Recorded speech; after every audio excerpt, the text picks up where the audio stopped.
घर पर मौजूद सिर्फ 3 इंग्रेडिएंट से बनने वाली ये मैंगो कुल्फ़ी बहुत मज़ेदार बनती है। अस्सलाम वालेकुम, welcome to my YouTube channel Ludi cooking. आज हम बनाएंगे बहुत मज़ेदार मैंगो कुल्फ़ी। तो इसके लिए सबसे पहले मैंने यहाँ पर आम ले लिए हैं 5 अदद, और इसको हम छिलका उतार लेंगे और इसके अंदर वाला पार्ट जो है वो हम अपनी प्लेट में इस तरह से कट करके रखेंगे।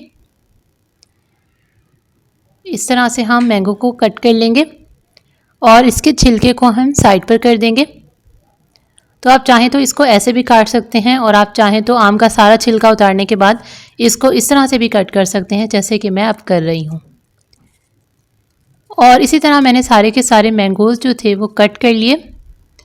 अब यहाँ पर हम लेंगे दूध। आपने तकरीबन 1.5 गिलास दूध लेना है, और दूध गाढ़ा होना चाहिए। आप उसको थोड़ी देर तक पकाएं ताकि वो गाढ़ा हो जाए। साथ में हमने लिया है मिल्क पाउडर। तो सबसे पहले हम जो आम को हमने काट कर रखा हुआ था, इसको हम डालेंगे अपने जूसर ब्लेंडर में, और साथ में दूध डाल देंगे। मिल्क पाउडर डालेंगे 1 पैकेट छोटा। आप चीनी में से ऐड करें या ना करें, आपकी मर्ज़ी है। मैंने 1 चम्मच सिर्फ डाला है क्योंकि ये चौसा आम है और पहले ही बहुत मीठे होते हैं। अब यहाँ पर मैंने इसको अच्छे से ग्राइंड कर लिया है। इसका ये अच्छा सा बहुत गाढ़ा सा बहुत ही थिक मिक्सचर रेडी हो चुका है। अब मैंने यहाँ पर ले लिए हैं ये कुल्फ़ियाँ जमाने वाले मोल्ड। आप चाहें तो सिलिकॉन वाले ले लें, आप चाहें तो इस तरह के ले लें। तो मैंने इस तरह के ये प्लास्टिक वाले मोल्ड लिए, बहुत प्यारे लगते हैं मुझे। और इनके अंदर जो है वो सारे मिक्सचर को भर देंगे ऊपर तक।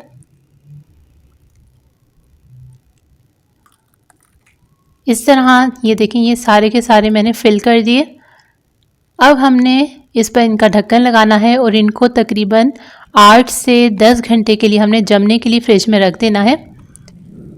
और 8 से 10 घंटे के बाद हमने इसको फ्रिज से निकालना है और थोड़ी देर के लिए पानी में रखना है, ताकि जो हम इसके अंदर ये जम चुकी है और वो अच्छे से बाहर निकल आए। ये देखें, ये बहुत ही मज़ेदार सी मैंगो कुल्फ़ी हमारी बनकर रेडी हो चुकी है।